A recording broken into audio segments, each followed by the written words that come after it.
உரிமை களம் பார்வையாளர்கள் அனைவருக்கும் வணக்கம். இன்னைக்கான அரசியல் களத்துல எது சம்பந்தமாக விவாதிக்க போறோம் அப்படின்னா, அந்த வீடியோ பார்க்க அப்படியே மனசுல ரொம்ப குளிர்ச்சியா இருக்குது. கண்களுக்கு அப்படியே குளிர்ச்சியா வந்திருக்குது. இந்த செவிகள் இருக்கு இல்லையா, இந்த செவிகள்ல இன்ப தேன் வந்து பாயிற மாதிரியே இருக்குது. ஏன்னா பொதுமக்கள் கேள்வி கேட்க ஆரம்பிச்சிட்டாங்க. அதாவது இந்த அவ்வை சண்முகி திரைப்படத்துல டெல்லி கணேச தெளிய வச்சு அடிப்பாங்க. சோ அந்த மாதிரிதான் மின்னம்பலம் யூடியூப் சேனலுடைய நெறியாளர் என்ன பண்ணிருக்காங்க, திராவிட முன்னேற்ற கழகத்தினுடைய ராசா அவர்களை தெளிய வச்சு அடிச்சிருக்கிறாங்க. அங்க வந்த பொதுமக்கள் இருக்காங்க தெரியுமா, அவங்களும் என்ன பண்ணிருக்காங்க, கேள்வி கேட்டே தெளிய வச்சு ராசாவை அடிச்சிருக்கிறாங்க. அது மட்டும் கிடையாது, விடுதலை சிறுத்தை கட்சிக்காரங்க சமூக வலைத்தளங்கள்ல ராசா அவர்களை தெளிய வச்சு அடிச்சுக்கிட்டு இருக்கிறாங்க. அந்த மாதிரிதான். அதாவது மக்களே, ஒரு பழமொழி வந்து சொல்லுவாங்க, இந்த ஓட்ட பானைகளை வந்து நண்டு ஊர்ன மாதிரின்னு சொல்லுவாங்க இல்லையா, அந்த மாதிரிதான் போற இடங்கள் எல்லா இடங்கள்லயுமே தான் மட்டும்தான் பெரிய இன்டெலக்சுவல் மாதிரி வந்து உட்காந்து ஆத்துன்னு ஆத்தி இருப்பாரு ராசா அவர்கள். சோ அந்த இன்டெலக்சுவல் என்று சொல்லப்படுகின்ற ஒட்டுமொத்த பிம்பங்கள் எல்லாத்தையுமே அடிச்சு உடைச்சிருக்கிறாங்க விடுதலை சிறுத்தை கட்சியை சார்ந்தவர்கள். இன்டெலக்சுவல் இருக்கலாங்க, ஆனா அந்த இன்டெலக்சுவல் வந்து ஒரு குறிப்பிட்ட கட்சிக்கு வந்து கொத்தடிமையாக மாறுகின்ற பொழுது அந்த பிம்பங்கள் உடைக்கப்பட வேண்டியதுதான். அந்த வகையில ராசாவை உடனே உடைச்சிருக்கிறாங்க. அந்த மேட்ரு என்ன, அதற்கு பின்னாடி அரசியல் என்ன என்பதனை இந்த காணொலியில கொஞ்சம் டீட்டெயிலா பார்த்துடலாம். நண்பர் அனைவருக்கும் இளம்பெரு வழுதியின் இனிய வணக்கம். நாங்க இப்படி வந்து பார்த்துட்டோம், இனி ஜென்மத்துக்கும் எங்களால குடிய முடியாது. அதனால நாங்க சண்டை போட போறோம். இன்னைக்கு காலையில இருந்தே சமூக வலைத்தளங்கள்ல ராசா அவர்கள் பேசின அந்த ஸ்பீச் வந்து பயங்கரமா வைரலா போயிருக்குது. அதாவது மின்னம்பலம் என்று சொல்லப்படுகின்ற ஒரு யூடியூப் சேனல், அந்த யூடியூப் சேனல்ல ஒரு ப்ரோக்ராம் வந்து பண்றாங்க. அதாவது இந்த பக்கம் பொதுமக்கள் இருப்பாங்க, இந்த பக்கம் அரசியல்வாதிகள் இருப்பாங்க. அரசியல்வாதிகள்கிட்ட பொதுமக்கள் கேள்விகள் கேட்பாங்க, அவங்க வந்து பதில் சொல்லுவாங்க. ஸோ இந்த மாதிரி ஒரு கான்செப்ட் கொண்ட ஒரு ப்ரோக்ராம் தான் அந்த ப்ரோக்ராம். ஸோ அந்த ப்ரோக்ராம்ல ஒரு பொதுமக்கள் என்ன பண்றாங்க, கேள்விகள் கேட்கிறாங்க. அதற்கு ராசா அவர்கள் கொடுத்த அத்தனை பதில்களுமே முரண்பாடுகள் நிறைந்த ஒரு பதில்கள், உண்மைக்கு புறம்பான பதில்கள்.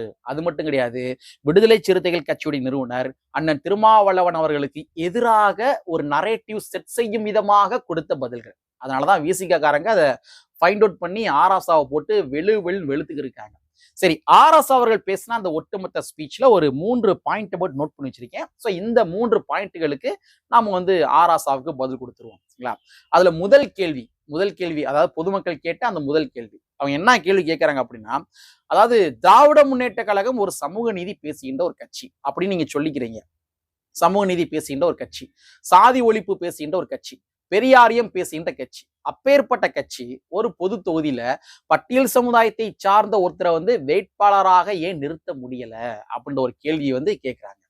இது ரொம்ப நாளாவே திமுக மேல இருக்கிற மிகப்பெரிய குற்றச்சாட்டு. அந்த குற்றச்சாட்டுக்கு ராசா அவர்கள் கொடுத்த பதில் என்ன தெரியுமா, அந்த கந்தர்வ கோட்டை சமஸ்தானமே ஆடி போகின்ற அளவுக்கு ஒரு முக்கியமான பதில் வந்து கொடுத்திருக்கிறாரு. அதாவது கலைஞர் அவர்கள் வந்து என்ன பொது தொகுதியில தான் நிக்க சொன்னாரு, நான் தான் வந்து நீலகிரி என்று சொல்லப்படுகின்ற அந்த தனி தொகுதியில போய் நின்றேன்.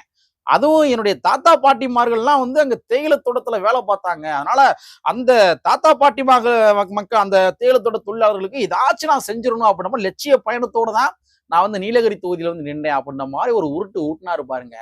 வா, நான் சொன்ன மாதிரி அந்த கந்தர்வ கோட்டை சமஸ்தானமே ஆடி போச்சு அந்த உருட்டுல. ஐயா ராசா அவர்களே, கலைஞர் அவர்கள் மேல இருக்கிற மிகப்பெரிய குற்றச்சாட்டே இந்த குற்றச்சாட்டு தான். நீங்களாம் பொது தொகுதிக்கு ஆசைப்படலாமா என்று கேட்ட ஒரு நபர் யாருன்னா அது கலைஞர் அவர்கள். இது நான் சொல்லல, விடுதலை சிறுத்தை கட்சியினுடைய வன்னியரசு அவர்களை பல இடங்கள்ல பதிவு பண்ணிருக்காரு. பொது தொகுதிக்கு நீங்க ஆசைப்படலாமா என்று கேட்ட ஒரு நபர் தான் கலைஞர் அவர்கள். ஆனா நீங்க இந்த உருட்டுனீங்க பாத்தீங்களா, இந்த உருட்டுகளை மக்கள் நம்புவார்களா? அதாவது காங்கிரஸ் கட்சி மேல இப்ப நீங்க வைக்கிற குற்றச்சாட்டு என்ன, அவங்க ஒரு சங்கி. காரணம் என்ன, ஆட்சியிலும் அதிகாரத்திலும் பங்கு கேட்டாங்கன்ற காரணத்துக்காகவே காங்கிரஸ் கட்சியை சங்கி முத்திர குத்துறீங்க. ஆனா நீங்க சங்கி முத்திர குத்துறீங்க தெரியுமா, அந்த காங்கிரஸ் கட்சி தான் ஆரம்ப காலகட்டத்துல இந்து அறநிலையத்துறை என்று சொல்லப்படுகின்ற அமைச்சர் பதவியை ஒரு பட்டியல் சமுதாயத்தை சார்ந்த ஒருத்தர் கொடுத்தாங்க. அவங்கதான் கொடுத்தாங்க. போலீஸ் மந்திரி அமைச்சர் பதவியை வந்து பட்டியல் சமுதாயத்தை சார்ந்த கக்கன் அவர்கள் கொடுத்தாங்க. பொதுப்பணித்துறை அமைச்சர் பதவி வந்து பட்டியல் சமுதாயத்தை சார்ந்த ஒருத்தர் கொடுத்தாங்க. அது போன்று வந்து இந்து அறநிலையத்துறை பொறுப்பு வந்து இன்னைக்கு நீங்க ஒரு பட்டியல் சமுதாயத்தை சார்ந்த ஒருத்தர் கொடுக்க துணிச்சல் இருக்குதா? கேட்டா வந்து கலைஞர் வந்து எங்களை பொது தொகுதியில் நிக்க சொன்னாரு. இந்த உருட்டை வந்து நீங்க உருட்டுவீங்க, நாங்க நம்பிக்கை இருக்கணும். சமத்துவம் பேசுகின்ற திமுக, சாதி ஒழிப்பு பேசுகின்ற திமுக, பெரியாரையும் பேசுகின்ற திமுக, உங்களால வந்து அமைச்சர் பதவி, முக்கியமான அமைச்சர் பதவி, ஒரு பொதுப்பணித்துறை அமைச்சர் பதவியோ இல்லாட்டி அறநிலைத்துறை அமைச்சர் பதவியோ இல்லாட்டி வந்து போலீஸ் மந்திரி பதவியோ உங்களுக்கு கொடுக்க முடியுமா? துணிச்சல் இருக்கா? அதுக்கு துணிச்சல் இல்ல. அப்ப நீங்களாம் வந்து இந்த மாதிரி கலைஞர் என்ன பொது தொகுதியில் நிக்க சொன்னாரு, நான் தான் நீலகிரி தொகுதியில் நிக்கிறேன் அப்படின்ற மாதிரி உருட்டுனீங்க அப்படின்னா மக்கள் எப்படி நம்புவாங்க? அதனால உங்களுடைய உருட்டுகள் எல்லாத்தையுமே வந்து உருட்டுவதற்கு அது அந்த காலம். இந்த காலம் வந்து சமூக வலைதள காலம். 2வது ஒரு முக்கியமான கேள்வியை பொதுமக்கள் கேட்டாங்க. உள்ளபடியே தமிழர்களை இனிமேல் சாதி மதத்தை வச்சு பிரிச்சு வைக்க முடியவே முடியாது. உங்களுடைய தலித் விசஸ் நான் தலித் என்று சொல்லப்படுகின்ற அந்த ஐடியாலஜியை நீங்க புகுத்தவே முடியாது. அவர் கேட்ட கேள்வி அப்பேற்பட்ட ஒரு கேள்வி. அதாவது வேங்கை வயல் விவகாரத்துல இங்க இருக்கிற முதலமைச்சர் அவர்கள் எங்க போறாரு? மணிப்பூருக்கு வந்து போறாரு. ஆனா தன்னுடைய தமிழ்நாட்டுக்குள்ள புதுக்கோட்டை மக்கள் வந்து வேங்கை வயல் மக்கள் பாதிக்கப்பட்டாங்க இல்லையா? அதுக்கு ஏன் முதலமைச்சர் போல அப்படின்னு கேள்வி கேட்கிறாரு. அதுக்கு ஆராசா அவர்கள் உருட்டுனாரு பாருங்க. அதாவது வேங்கை வயல் பாதிக்கப்பட்ட மக்களுடைய டென்சிட்டி என்பது ரொம்ப கம்மியாமா. அதாவது கொஞ்சோண்டு மக்கள் தான் பாதிக்கப்பட்டிருக்காங்களாம். கொஞ்சோண்டு மக்கள் பாதிக்கப்பட்டதுனால முதலமைச்சர் வந்து போகலையா? அப்ப முதலமைச்சர் வந்து நிறைய மக்கள் பாதிக்கப்பட்டாதான் போவாங்களா? அப்ப ஏன் கள்ளக்குறிச்சிக்கு போகல? கள்ளக்குறிச்சி கள்ளச்சாராயத்துல வந்து செத்து போனாங்க தெரியுமா? அங்கேயே முதலமைச்சர் ஸ்பாட்டுக்கு உடனடியாக போகல. அப்ப அவர் என்ன பதில் சொல்ல வராரு பாருங்க. டென்சிட்டி அதிகமா இருந்தா தான் முதலமைச்சர் போவாரு. மணிப்பூர்ல டென்சிட்டி வந்து ரொம்ப ஜாஸ்தி. அதனால மணிப்பூர் போனாரு. பாலஸ்தீனத்துல கூட தான் வந்து டென்சிட்டி ரொம்ப ஜாஸ்தி. அங்க இனப்படுகொலை நடந்துகிட்டு இருக்குது. நிறைய மக்கள் சாகுறாங்க. அப்ப முதலமைச்சர் அங்க போயிருவாரா? முதலமைச்சர் வந்து மணிப்பூருக்கு முதலமைச்சரா? இல்ல பாலஸ்தீனத்துக்கு முதலமைச்சரா? தமிழ்நாட்டுக்கு முதலமைச்சரா? தமிழ்நாட்டு மக்களுக்கு முதலமைச்சரா? அப்ப இது என்ன வகையான பதிலுங்க? அப்ப இந்த மாதிரி ஒரு உருட்டு பதில்கள் எல்லாத்தையுமே வந்து பொதுமக்கள் நம்புவாங்க அப்படின்றத நீங்க எதை நம்பி நீங்க வந்து சொல்றீங்க? வேங்கை வயல் விவகாரத்து மூலமா நீங்க என்ன விதமான அரசியல் பண்ணீங்க அப்படின்றத நான் அப்பட்டமா சொல்லவா? என்ன அரசியல் பண்றீங்க அப்படின்னா தலித் விசஸ் நான் தலித் என்ற ஒரு பேட்டர்னை வந்து உருவாக்கி வச்சிருக்கிறீங்க.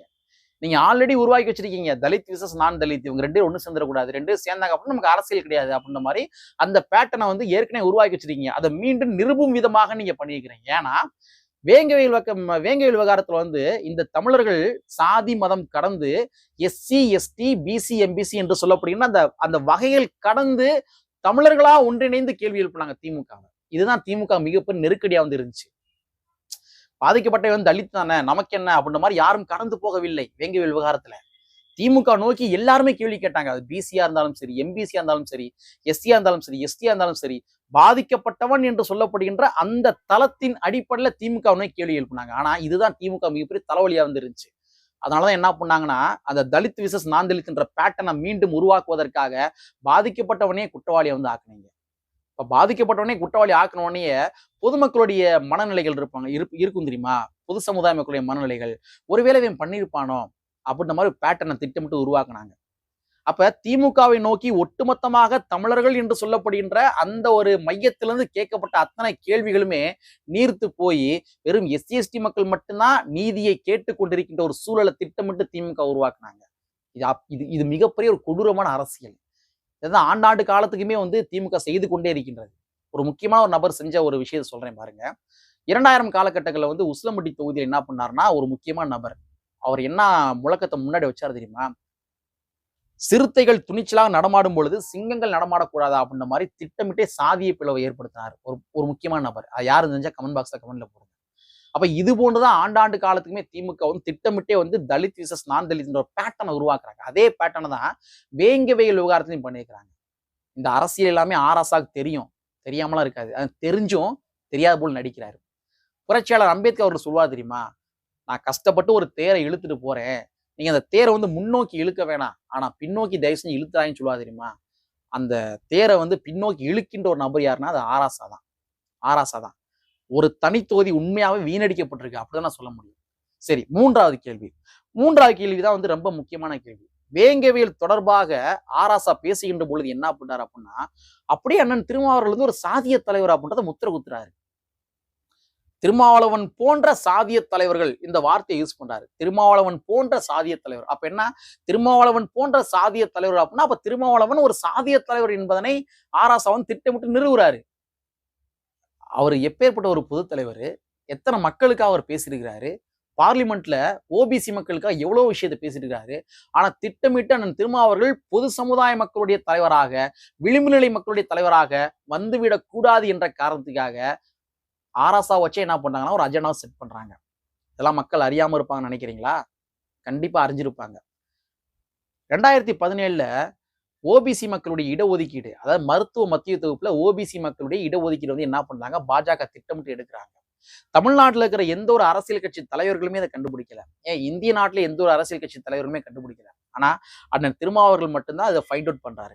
என்னடா அது ஓபிசி மக்களுடைய இடஒதுக்கீடு காணாமே அப்படின்ற மாதிரி ஃபைண்ட் அவுட் பண்றாரு. ஃபைண்ட் அவுட் பண்ணி அன்றைய சுகாதாரத்துறை அமைச்சராக இருந்த ஹர்ஷவர்தன் போய் என்ன பண்ணாருன்னா, அண்ணன் திருமாவர்கள் வந்து மனு கொடுக்குறாரு. ஓபிசி மக்களுடைய இடஒதுக்கீடு எடுக்காதீங்க அப்படின்னு மனு கொடுக்குறாரு. மனு கொடுத்ததுக்கு பின்பாக களத்துல இறங்கி போராட்டத்தை பண்றாரு, போராட்டத்தை அறிவிக்கிறாரு, போராட்டமும் பண்றாரு.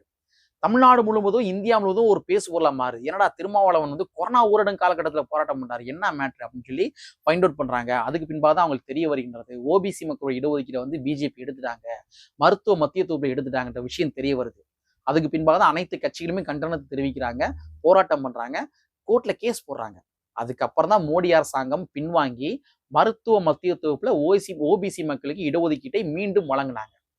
இன்னைக்கு மருத்துவ மத்திய தொகுப்புல அந்த பர்டிகுலர் இடஒதுக்கீடுல மருத்துவ மத்திய தொகுப்புல 27% ஓபிசி மக்கள் வந்து மருத்துவம் படிக்கிறாங்க அப்படின்னா அதுக்கு திருமாவளவன் காரணம். இது படித்த இளைஞர்கள் எல்லாருக்குமே தெரியும். இப்ப அப்பேற்பட்ட தலைவரை நீங்க திட்டமிட்டு அவர் வந்து ஒரு சாதிக்கான தலைவர் அப்படின்றவர் முத்திர குத்துறீங்க அப்படின்னா, அப்போ வந்து விசிக காரங்க உங்களை புழக்க தானே செய்வாங்க. இது எவ்வளவு பெரிய ஒரு திட்டமிடப்பட்ட ஒரு அஜெண்டா தெரியுமா? அதாவது தமிழ்நாடை பொறுத்த வரைக்கும் சனாதனத்துக்கு எதிராக தீவிரமாக களமாடி கொண்டிருக்கின்ற ஒரே தலைவர் யாருன்னா அது அண்ணன் திருமாவளவன் அவர்கள் மட்டும்தான். அப்ப இந்த பிம்பத்தை உடைக்கணும், இந்த பிம்பத்தை உடைக்கணும். அப்ப சனாதனத்துக்கு எதிராக தீவிரமா களமாடுற கட்சி அது விசிகா கிடையாது, திருமாவளவன் கிடையாது. திருமாவளவன் வந்து ஒரு ஒரு ஒரு பர்டிகுலர் ஒரு சாதிக்கான தலைவர். நாங்க தான் திமுக தான், நாங்க தான் வந்து சனாதனத்துக்கு எதிரான கட்சி, நாங்க தான் விளிம்பு நிலை மக்களுக்கான கட்சி அப்படின்ற மாதிரி பிம்பப்படுத்துவதற்காக தான் என்ன பண்றாங்கன்னா ஆராசா போன்ற கைக்கூலிகள் இறக்கி விடப்பட்டிருக்கின்றார்கள். நீங்க வரலாறு எடுத்து பார்த்தீங்க அப்படின்னா அண்ணன் திருமாவர்கள் வந்து ஒரு குறிப்பிட்ட ஒரு ஒரு திடீர்னு ஒரு காலகட்டங்கள் வந்து அவர் வந்து ஒரு சாதிக்கான தலைவராக வந்து திமுக காரங்களே முத்திர குத்திக்கிட்டே இருப்பாங்க. பொது தலைவராக ஆயிட்டார் அப்படின்னா அது அவர் முதலமைச்சர் வரை போறதுக்கான வாய்ப்புகள் இருக்கின்ற காரணத்துக்காக திட்டமிட்டே அவர் பொது தலைவர் கிடையாது, அது சாதி தலைவர் பிம்பப்படுத்திக்கிட்டே இருப்பாங்க. இந்த வேலையை திட்டமிட்டு திமுக பண்ணிக்கிட்டே இருக்கிறாங்க. அப்ப ஆரம்ப கல்வி முதல் ஆராய்ச்சி கல்வி வரைக்கும் வந்து எல்லாத்துக்குமே நீங்க வந்து கல்வி வழங்கணுன்ற கோரிக்கை முன்னாடி வச்ச ஒரு நபர் யாருன்னா அது திருமாவளவன் அவர்கள். பேசுபொருளா மாத்தினாரு. அரியலூர்ல ஒரு மருத்துவக் கல்லூரி கொண்டு வந்திருக்காரு அண்ணன் திருமாவர்கள், பார்லிமெண்ட்ல பேசி மருத்துவ கல்லூரியை கொண்டு வந்திருக்காரு. அந்த மருத்துவ கல்லூரியில வந்து வெறும் SC/ST மக்கள் மட்டும் தான் படிக்கிறாங்களா? BC/MBC மக்கள் உட்பட எல்லாரையும் படிக்கிறாங்க. அப்ப அவர் எப்படி நீங்க வந்து ஒரு ஒரு குறிப்பிட்ட சாதிக்கான தலைவர்னு சொல்லுவீங்க? அப்ப இது போன்ற அஜெண்டாக்கள் எல்லாத்தையுமே மக்கள் அறியாத நபர்கள் வந்து கிடையாது. அதனாலதான் ஆராஸ் அவர்களை போட்டு பொலன்னு சொல்லி விடுதலை சிறுத்தை கட்சிக்காரங்க பொழந்துக்கு இருக்காங்க. இதுக்கு மேலேயும் நீங்க அண்ணன் திருமாவர்கள் வந்து ஒரு சாதிக்கான தலைவர்ன்ற மாதிரி முத்திர குத்த ஆரம்பிச்சேன் அப்படின்னா விடுதலை சிறுத்தை கட்சியை சார்ந்தவர்கள் ஒருபோதும் பார்த்து கொண்டிருக்க மாட்டார்கள் என்பதனை கூறிக்கொண்டு வீணடிக்கப்பட்ட ஒரு தனி தொகுதியை சார்ந்த ஒரு MP தான் ஆராசா அவர்கள் என்பதனை மீண்டும் அழுத்தம் திருத்தமாக பதிவு செய்து கொண்டு கற்பி உண்டு சேர் புரட்சி செய்கின்ற புரட்சியாளர் அம்பேத்கருடைய வரியை கூறிக்கொண்டு நிறைவு செய்கின்றேன். நன்றி, வணக்கம்.